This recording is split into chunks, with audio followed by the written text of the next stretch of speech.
И сега създавам една малка молитвичка за тъжните очи.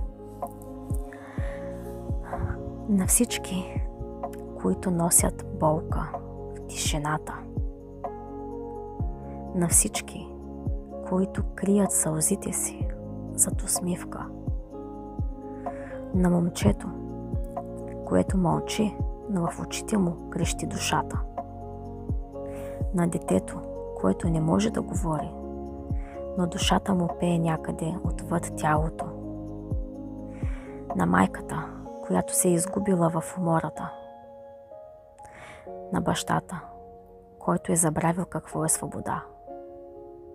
На тях и на всички други. Пращам ви любов. Пращам ви благословия от сърце и душа. От онзи свят, в който всички сме заедно.